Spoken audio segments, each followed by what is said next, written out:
Welcome to another one of my very low budget guitar videos. Today I want to talk about this Gibson Les Paul Traditional and Les Paul Traditionals in general.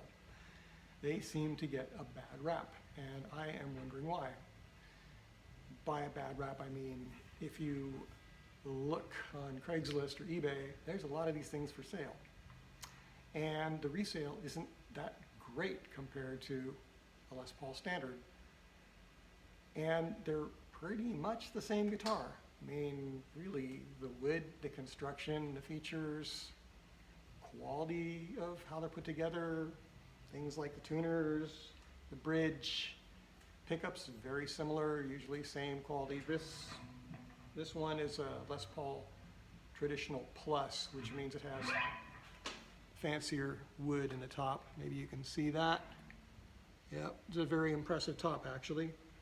This one's in the iced tea finish, which has got an edge burst, which means it doesn't have the red where the poker chip is. Some people don't like that. Some people think it looks kind of cheesy. Yeah, well, you know, it wouldn't be my first choice either, but I bought this guitar for a good deal, and it's a really, really great guitar. The only knock on it I would think people would have with Les Paul Traditional is the body is two pieces of mahogany rather than a single piece of mahogany. But from what I understand, a lot of standards are that way too now. It's just, if you want to get a one-piece body, you pretty much have to get a historic reissue or some sort of custom shop guitar. And that is a tremendous amount more money than one of these. And also, it's kind of weird for people to say bad things about Les Paul Traditionals when there's so many different ones. If you want one with push-pull pots, you can get that. If you want one with a plus top, you can get that. If you want one that's weight relieved, that's really light, certain years are that way. If you want a real heavy one, traditional one, the Les Paul Traditional T doesn't have any weight relief, or no major weight relief, and those things can be between 9.5 and 10 pounds.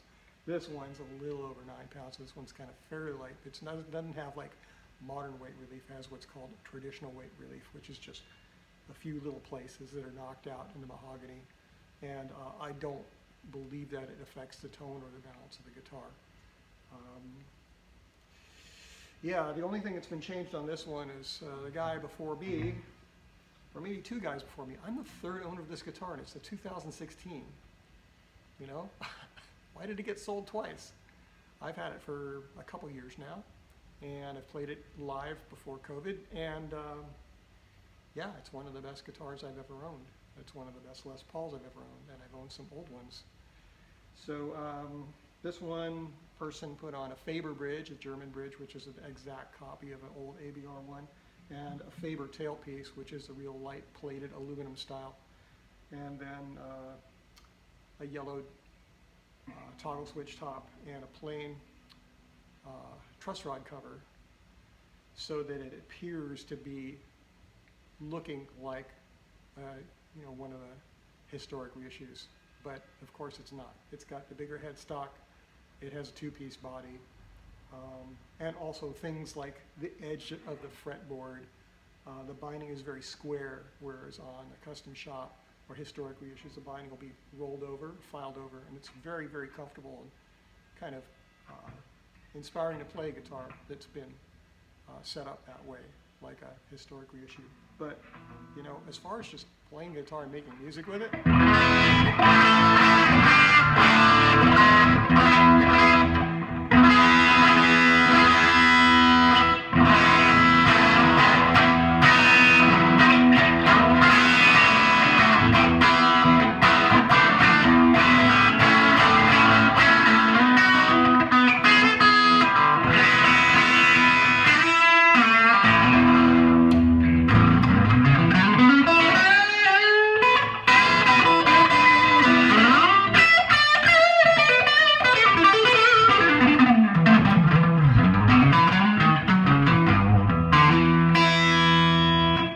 just rings out every single note up and down the neck. Beautiful intonation.